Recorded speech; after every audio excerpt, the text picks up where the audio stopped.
मैत्रीपुणे सादर करीत आहोत पिंजरा. कथालेखक व्यंकटेश माडगुळकर. स्वातंत्र्य ही मध्यवर्ती संकल्पना ठेवून निवडलेली ही एका गावाकडच्या गोपा सुताराच्या घालमेलीची कथा. पण ती तेवढ्यापुरती मर्यादित राहत नाही. ती व्यक्ती स्वातंत्र्याचा एका वेगळ्या अंगानं वेध घेते. स्वतःच्या मनासारखं जगणे आजूबाजूच्या सांसारिक, सामाजिक, चाकोरीत, चौकटीत बसवणे अवघड होते. असे चाकोरीबद्ध जगणे पूर्णपणे नाकारता येत नाही आणि स्वीकारताही येत नाही. अशा वेळी काहीही न करता थांबावेसे, नुसते बसून राहावेसे वाटले तर आपल्या हक्काचा स्वस्थपणा आजूबाजूच्या परिस्थितीत मिळू शकतो. आजूबाजूच्या कोलाहलात स्वतःच्या हक्काचा स्वस्थपणा शोधणाऱ्या गोपा सुताराच्या तगमगीची ही गोष्ट. पिंजरा.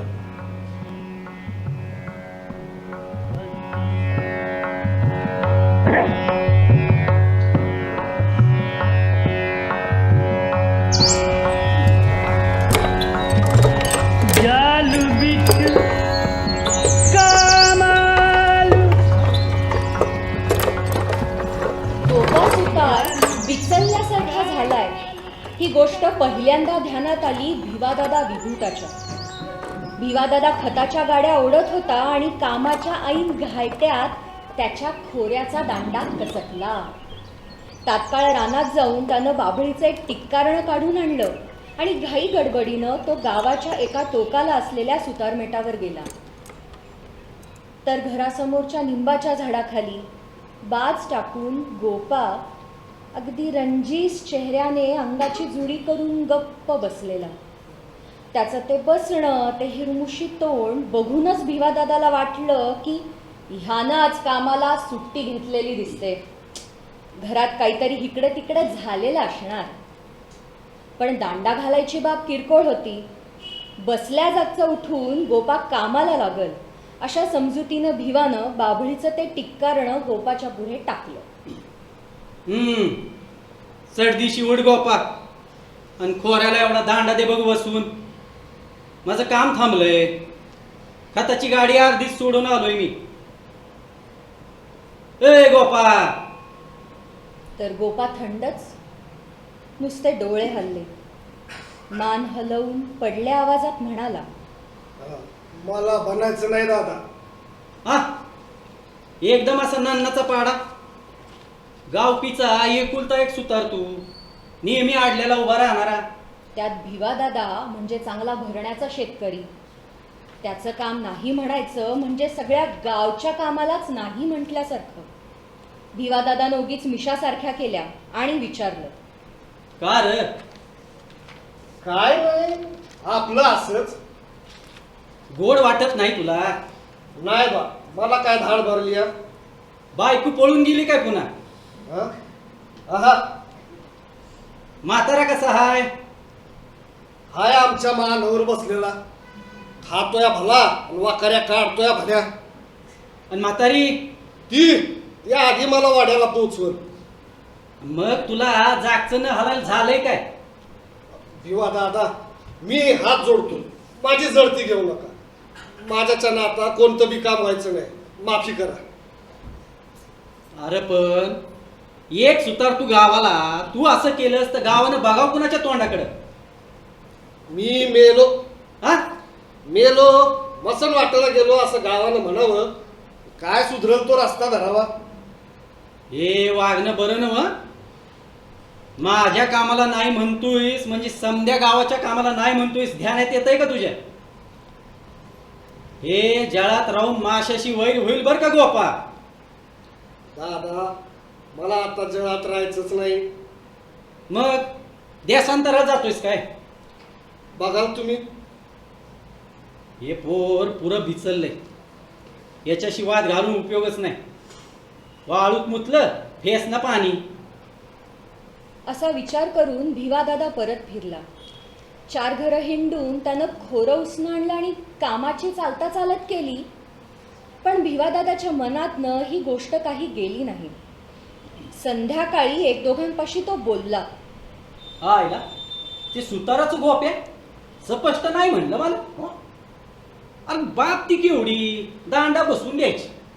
15-20 मिनिटाचं काम, पण तेवढं बी करायला हे पोर राजी नाही. बुद्ध झाल्यापासनं या लोकांनी गावकीची कामं सोडली. पण हे घर बरं होतं सुताराचं, हे बी आज कामातनं गेलं. बरं यासनी जरा चढाचं बोलावं तर तिकडनं बी बोला, लगेच वर्तमानपत्रातून धोराळा उडतोय आणि समद गाव बदनाम होतोय आणि वर सरकारचा राग होतोय. पण सुतार असं गोप्या असं बोललं दादा, आणि तुम्हाला बाबो खरंच वाटत नाही तर खोटं सांगतोय का? पर ते पोर तशातलं नव्हतं. अहो नव्हतं म्हणून तर अचित वाटतंय. काय सुख नाही त्या पोराला. त्यो बा ती आई आणि ती बायको तिघ तिन्हीकडनं वायद्याच्या कुत्र्यासारखं तोडत्यात त्याला. डोसकं तरकला असेल त्या पोराचं. होय होय. काय असेल ते खरं. पुढं 4-8 दिवसात ही बातमी गावभर झाली. लहान सहान कामे घेऊन जे लोक गोपाकडे गेले त्या सगळ्यांना गोपाने नम्रपणे सांगितलं, माझ्या हातून आता कोणतं बी काम व्हायचं नाही, माफ करा. गोपाचा यो वैताग तात्पुरता असेल. काही काळ गेला की आपण म्हणतो ताळ्यावर येईल म्हणून गावानं वाट बघितली. आपली कामं 2.5-3 मैलावर असलेल्या वाडीच्या सुताराकडून करून घेतली. पण महिना गेला तरी या गोप्याच्या वागण्यात बदल झालाच नाही. सकाळपासून संध्याकाळपर्यंत तो घरामोर बाजेवर अंगाची जुडी करून कुठेतरी बघत बसून राहतो. या कोणाशी काय बोलत नाही, कुठे बाहेर जात नाही. 2 वेळा पुढ्यातील ते खातंय आणि एरवी झाडाच्या खोडावर सरडा बसून राहतो तसं बसून राहतोय.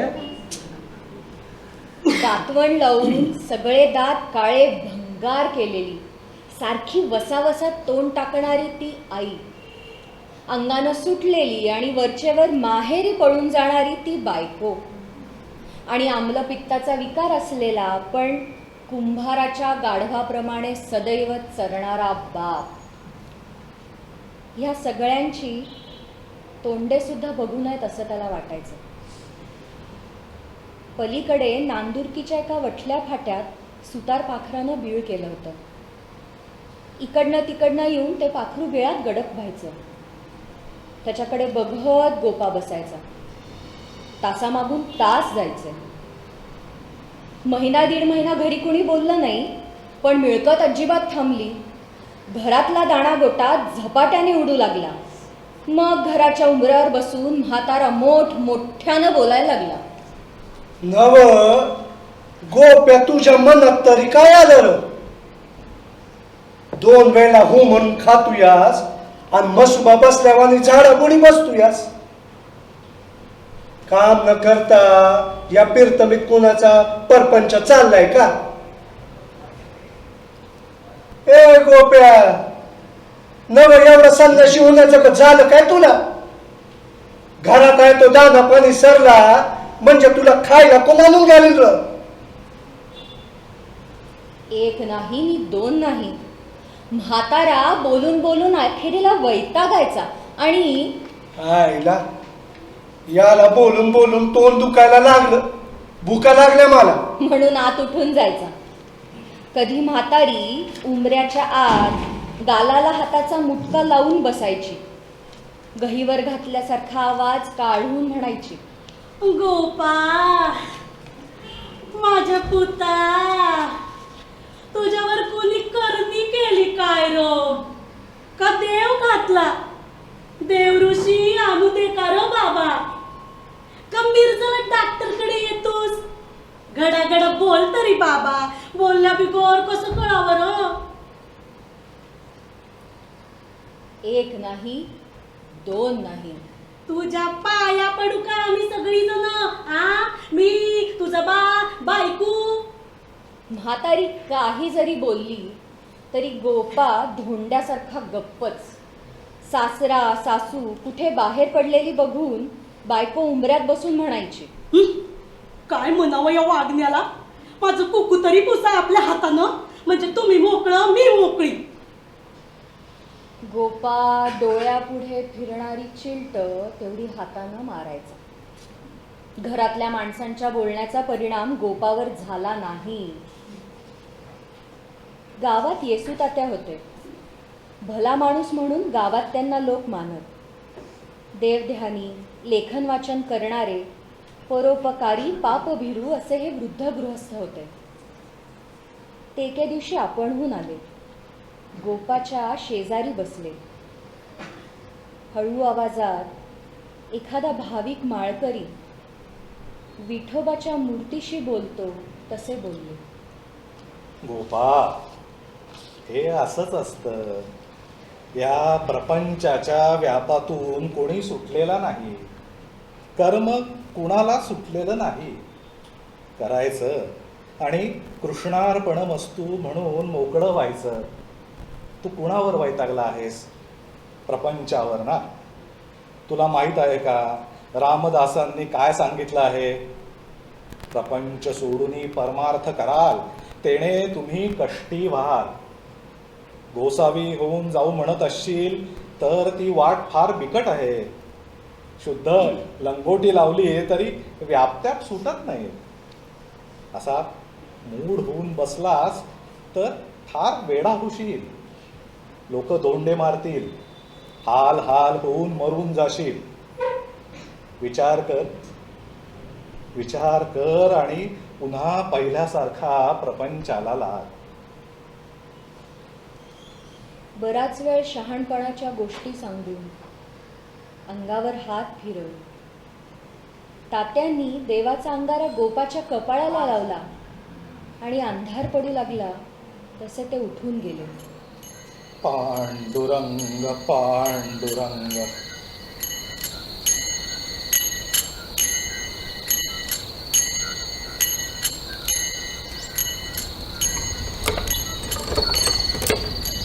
अंधार पडला. लिंबाच्या झाडावर साळुंक्या कावळे झोपले. घराघरातून दिवे लागले. वारा सुटला. लिंबाच्या डहाळ्या हलू बोलू लागल्या. शेजाऱ्या पाजारांच्या चुलीवर चढलेल्या कालवणाचा वास घराबाहेर पडू लागला.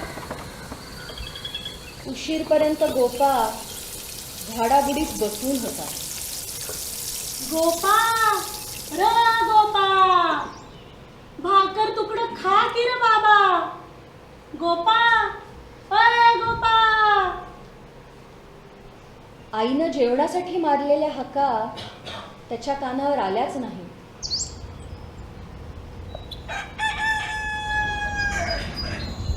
सकाळची वेळ. गोपा डोळे मिटून झाडाखाली बसला. तो एकदम दचकला. 4-4 जणांनी त्याला खमाटून धरला, उभा केला आणि लिंबाच्या खोडाला कासऱ्याने जाम आवळला. लगोलग महारवाड्यासाठी घेतलेल्या बोरिंग पासून ते गोपापर्यंत लोकांनी माळ लावली आणि गार पाण्याच्या घागरीत भडाभडा गोपाच्या टाळूवर ओतण्याचा सपाटा चालवला.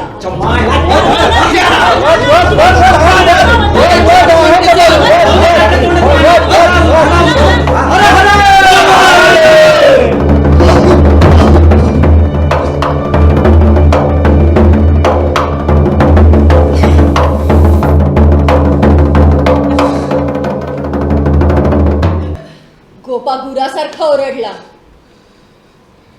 पण कुणी ऐकलं नाही. पाण्याचा ओघळ पार वेशीपर्यंत गेला. 12 घागरी पाणी लोकांनी गोपाच्या टाळूवर ओतल्या.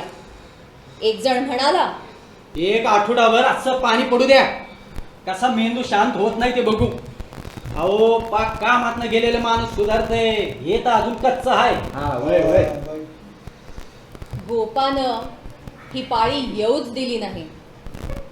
दुसऱ्याच दिवशी तो भाकरी बांधून लाकूड आणायला नाझऱ्याला गेला आणि संध्याकाळी येताना सागवानी सोट, फळ्या, खिळे, पट्ट्या, स्क्रू, पत्रा असं भलं जंगी सामान घेऊन आला. धोत्राचा खोचा खोवून, अंगात नुसतं बनियन घालून, कानावर शिस पेन्सिल ठेवून सुतारमेटावर त्याचं काम सुरू झालं. हाताखाली बायको काम करू लागली. रंधामार, पटाशीनं तास, किकऱ्यानं भोकं पाड, असा कामाचा घायटा सुरू झाला. लोक म्हणाले, 12 घागरीत पोरग सुधारलं, कामाला लागलं. पुन्हा बारीक सारीक कामं घेऊन लोक सुतारमेटावर जाऊ लागले.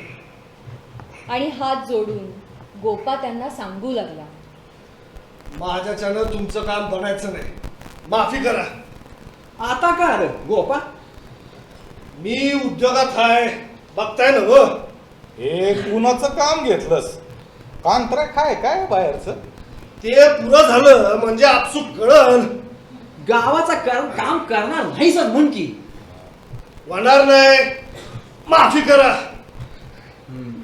इतके दिवस सुट्टी मिळालेलं चुलत्याचं 12 वर्षाचं पोर पुन्हा हाताखाली घेऊन गोपानं कामाचा सपाटा चालवला. असं दणक्यानं मोठं काम सुरू झालं तेव्हा रिकामटेकडी माणसं सुतारमेटावर जाऊन घटका घटका बघत बसू लागली. वरचेवर विचारू लागली, गोपा ए गोपा, कोणाची गाडी बांधायला घेतलीस का रे? हा काय छकडा आहे? होऊ दे पुरं काम, मग तुमच्या डोळ्यालाच दिसल की. अनेक जणांनी विसर पाडून पुन्हा पुन्हा गोपाला हा प्रश्न केला, पण गोपानं काहीही सांगितलं नाही. बर, ज्या कोणी बहादरानं एवढं मोठं काम दिलंय तो कधी इथं बघत बसलेला दिसला नाही कोणाला. हा मग पोर काय करतोय बर? सगळ्या गावाला या गोष्टीचा त्रास झालाय. हळूहळू 4 बाजू तयार झाल्या. लाकडाच्या भल्या जाड उभ्या पट्ट्या मारलेल्या या बाजू होत्या. लहान लहान 4 चाकं तयार झाली. लोक विचारायला लागले, कुणाचा गाडा करायला घेतला आहेस का रे गोपा? हा गोपा काही बोलायचा नाही. मग गावात आवई उठली. अहो, तासगावच्या सर्कसवाल्यांना ऑर्डर दिलीये. गोरीला म्हणून जे जंगी माकड असते ते ठेवण्यासाठी पिंजरा पाहिजे. गोपा सुताराला याचे 2000 रुपये मिळणार आहेत. लोकांना ही बातमी खरी वाटती न वाटती तोवर गोपाची बायको पुन्हा माहेरी पळून गेली. आणि 4 दिवस काम बंद ठेवून गोपा तिच्या पाठी धावला. हायला पिंजरा तयार होतोय तो बायकोसाठीच वाटत. पिंजऱ्यात अडकून यो बहादर खोरची होतोय आता तिची. ही बातमी पिकली आणि सकाळ संध्याकाळ सुतारमेटावर तोबा गर्दी व्हायला लागली. पिंजरा कधी पुरा होतोय आणि गोपा त्याचं काय करतोय या गोष्टीकडे उभ्या गावाचं ध्यान लागलंय. आता सगळं सुट भाग तयार झालं. हा हालचा 60ला जोडून पुरा झालाय. हा चांगला 3-3.5 फूट रुंद आणि 5.5-6 फूट लांब आहे. त्याला जाळी टोकलेली, मग बाजूची बावखड, त्याला पाळण्यासारखे लाकडी कातीव गज आहेत. वर दोपाकी छप्पर, त्याला आतनं लाकडी चौकट आणि वर पन्हाळी पत्रा आहे. हा पिंजरा 2 लावून वडत कुठं बी नेता यावा म्हणून खाली 4 मोठच्या चाकासारखी लाकडी भरीव चाक आहे. सगळी जय्यत तयारी झाली आहे. पिंजऱ्याला भक्कमदार ठेवले त्यानं. इतकं कळसूत्री काम या बेनाचा जन्माला येऊन पहिल्यांदाच केलंय. अहो लोक येत होते, बघत होते, काय बाई विचारत होते, पर गोपा गप्पच. 1-2 शब्दांपलीकडं तो कधी काय बोलला नाही, हसला नाही. अगदी पहिल्या दिवशी भिवादादानं त्याच्या चेहऱ्याचा रंग पालटलेला जो पाहिलाय तोच अजून कायम आहे. सगळे सुटे भाग नीट तयार झाले आणि मग जोडणी सुरू झाली. हुशार गवंड्यानं एखादी समाधी घडीव चिरावर चिरा रचून अगदी कळाशीत बांधावी तसा हलक्या हातानं गोपानं पिंजरा जोडला. जोडणीचं काम आठवडाभर चालू होतं. ज्या दिवशी काम पुरं व्हायचं त्या दिवशी तर गोपा गॅस बत्ती लावून रात्री उशीरपर्यंत काम करीत होता. 4 हौशी लोक जांभया देत आणि अंग खंजाळत बघत बसून होते. अखेर चंद्र माथ्यावर आला, टिप्पूर चांदणं पडलं तेव्हा गोपानं बत्ती विझवली. मग मात्र पिचकाऱ्या टाकत, नाल मारलेल्या वाहणा वाजवत लोक घरोघरी निघून गेले.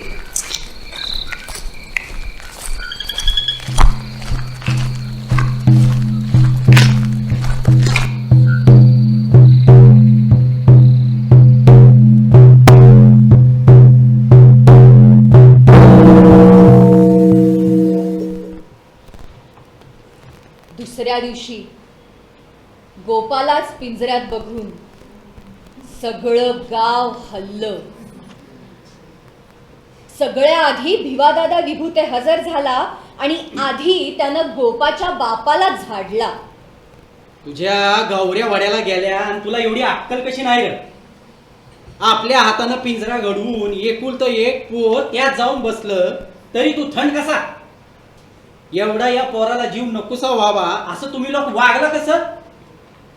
झाड पावसाचा मारा घेतं तसं गोपाच्या बापानं खाली मान घालून शब्दांचा हा मारा मुकाट्याने सोसला. अखेरीला तो म्हणाला, काका खंडोबाची आण. आम्ही त्याला काय बोललो नाही, तुम्हीच बघताय. गेलं 3-4 महिने काय गोंधळ चाललाय तो. अरे पण त्याला माया दावून आंजा गोंजारून ताळ्यावर आणायचा का पिंजऱ्यात कोंडायचा? आम्ही कोणला नाही काका. तो आपल्या मनानं कोंबडा खुराडात जाऊन बसावा तसा बसलाय. काय त्यात गोडी वाटते त्याला. देवाला तोल मस्त आम्ही नागदुऱ्या काढल्या, हातापाया पडलो, रडलो. त्याची बायको बोंबलली सुद्धा, तरी ह्यो बाहेर यायला तयार नाही. आता माझ्या मैतीला सुद्धा तुम्ही येऊ नका. फक्त तो ह्यो गाडा ओढून माळ्याला सोडा कुणाकडनं तरी म्हणजे बस. असं बोलतोय. आम्ही हात टेकलो या पोरामोर. आता गावानच काही इलाज चालतोय का बघावं. अव गावातल्या भल्या भल्या माणसांनी येऊन समजूत काढली, लई सांगून बघितलं, पण यानं कुणाचं काही ऐकलं नाही. दाराला कुलूप लावून त्याची चावी खिशात टाकून तो पिंजरात बुडून बसून राहतोय. तिथंच खातय, तिथं झोपतय. जांभया द्यायाच्या, हात पाय ताणायचे, जोर बैठका काढतोय. फारच कटाळा आला तो टाळ्या वाजवून भजन करतोय. हळूहळू गोपाचं तोंड काळं भंगार झालं. सुरवंटाच्या अंगाला असतात तसे केस गालाला हनवटीला आले. डोईवरच्या झिपऱ्याही वाढल्या. रोजची आंघोळ चुकली त्यामुळे पिंजऱ्याजवळ शिकार खाण्यासारखा वास येऊ लागला.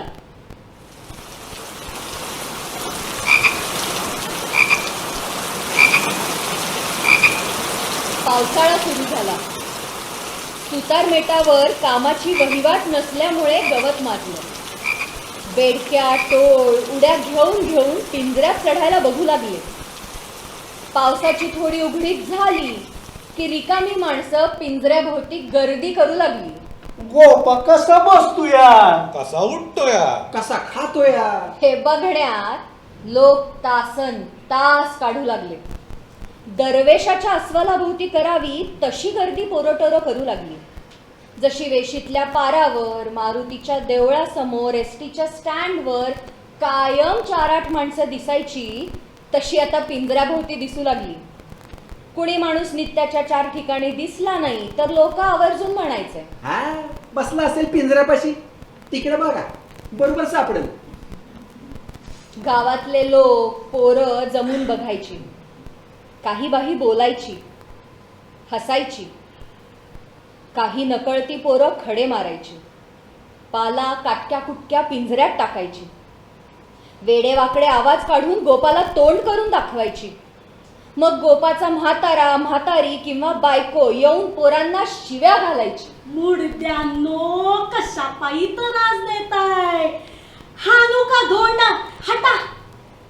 वाळवणावर आलेल्या शेरडावर फेकावे तसे धोंडे फेकायचे. पोरं तेवढ्या पुरतं पळायची आणि पुन्हा घटकाभरानं गोळा व्हायची. ए हर हा टाकर माकडांनो, देऊ का दणक हर. गावात बटरपाव विकणारा एक मुसलमानाचा इलाशा म्हणून होता. बुट्टीतनं पाव बटर घेऊन त्याला गल्लोगल्ली हिंडावं लागायचं. पण पाऊस उघडताच त्यानं ही फेरी बंद केली. त्याऐवजी पिंजऱ्याजवळ नांदुरकीच्या झाडाच्या सावलीलाच तो बुट्टी पुढे घेऊन बसायला लागला आणि बसल्या जागी त्याची विक्री होऊ लागली. बाजाराच्या दिवशी गर्दी जास्त वाढायची. तालुक्याच्या बाजाराहून परतणारी माणसं सरळ गावातनं जाणाऱ्या रस्त्यातून पुढे जाण्याऐवजी वाकडी वाट करून पिंजऱ्यातला गोपा बघायला यायची. बाजाराहून आणलेला ऊस, डाळ, चिरमुरं, रेवड्या खात खात पिंजऱ्याभोवती गर्दी करायची. आईला चांगलं माकडावाणी दिसतंय की. शेपट कुठं आहे र? तोडलंय जणू. कशा बाई? कुत्र्याचं तोडत नाहीत का तसंच. असं काही ऐकल्यावर दोन्ही हातांनी गच्च धरून गोपा आगीत सापडलेल्या ढोरासारखा ओरडायचा आणि गदागदा हलवायचा. सगळा पिंजरा हादरायचा.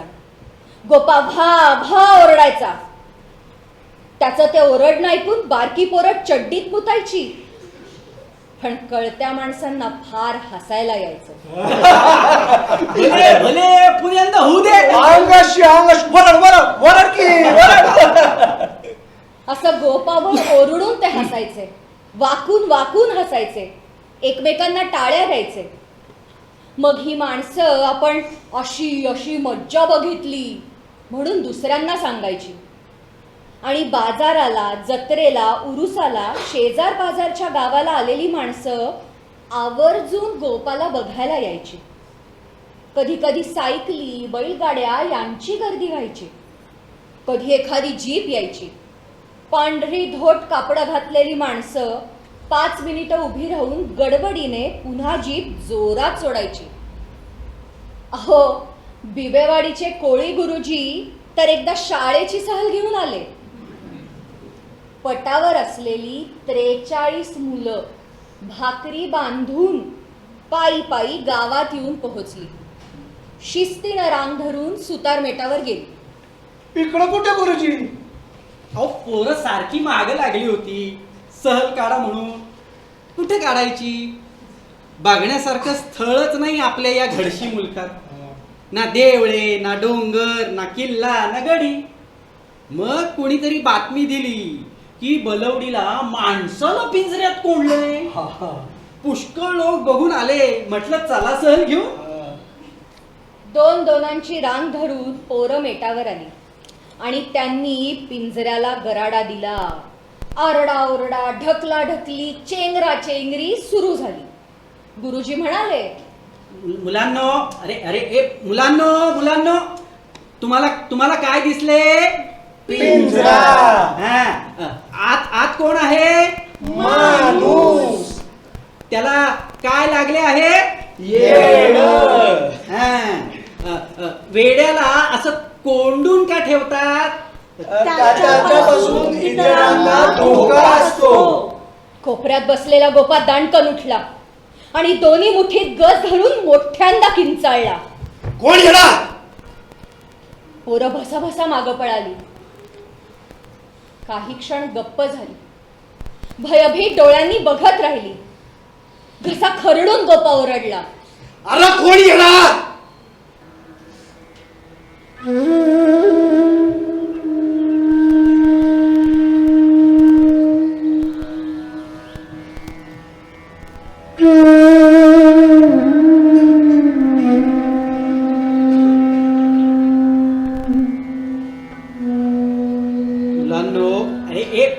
मुलांनो घाबरू नका. प्रत्येक वेड्याला असंच वाटत असतं. आपण वेडे नाही असंच तो सांगत असतो. पुन्हा गोपा ओरडला आणि त्यानं गदागदा गज हलवले. सगळी मुलं हसली. काहींनी टाळ्या पिटल्या, शिट्ट्या वाजवल्या. काही धीट मुलं पुढे झाली आणि त्यांनी गोपा पुढे नाकं खाजवली, जिभा काढून दाखवल्या. गुरुजी म्हणाले, अरे वेड्याला त्रास देऊ नका. नुसतं पहा. गुरुजी, मी शेंगा आणल्यात, पिंजऱ्यात टाकू? टाक, लांबून टाक. मी गाजरं टाकू का? टाक. गुरुजी मी धपाटी आणली, टाकू का? भसा मुलं नाना खाद्यपदार्थ पिंजऱ्यात टाकून मोकळी झाली. धपाट्याचे तुकडे, बाजरीच्या भाकरीचे तुकडे, मटकीची उसळ, गाजरे, झुणका, रताळी, ऊसाची कांडी एका मुलाने तर काटकी खुपसून गोपाला ढोसलं. प्रचंड गलका झाला.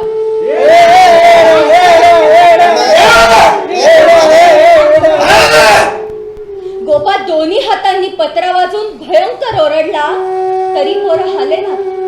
तेव्हा चावीने दाराचे कुलूप काढून गोपाने धाडकन पिंजऱ्याचे दार उघडले आणि तो तोंड वासून हात पसरून पोरांच्यावर पिसाळलेल्या कुत्र्यासारखा धावून गेला. मग मात्र पोरांची पळापळ झाली आणि धोत्रात पाय अडकून गुरुजी पडले.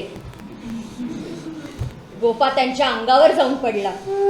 गुरुजींचं डोकं दोन्ही हातांनी धरून त्यांच्या खांद्याला तो कडकडून चावला.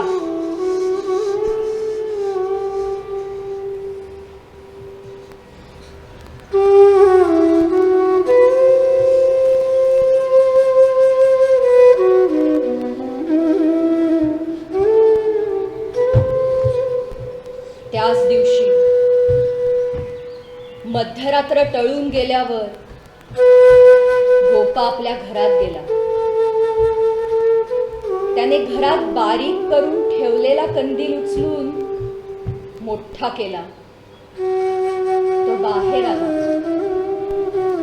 कंदिलाचे बूच उघडून होते नव्हते ते रॉकेल त्याने पिंजऱ्यावर ओतले आणि कंदिलाची काच वर करून काडी पेटवली.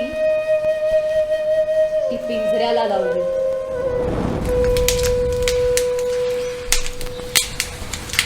पिंजरा धाड धाड पेटला.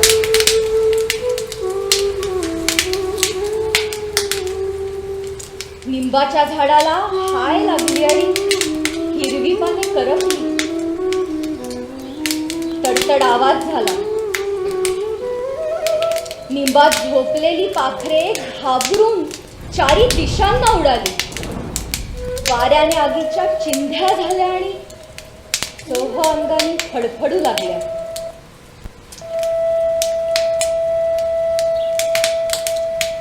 त्या लाल पिवळ्या उजेडात घराच्या भिंती कडेकडेनं सरासरा धावणारी काळी लठ्ठमठ्ठ घूस गोपाला दिसली. कुत्र मागं लागल्यासारखी ती धावली आणि गोपाच्या डोळ्यासमोर घराच्या पायरीखाली केलेल्या बिळात घुसून दिसेनाशी झाली. मागणं खरंच एक कुत्र धापा टाकत आलं आणि खुळ्यासारखं अंगाभोवती फिरलं. घुशीला आसरा देणाऱ्या काळ्या बिळाकडे गोपा एकटक बघत राहिला. गोपा एकटक बघत राहिला. अवधूता गगन घाटा घाटा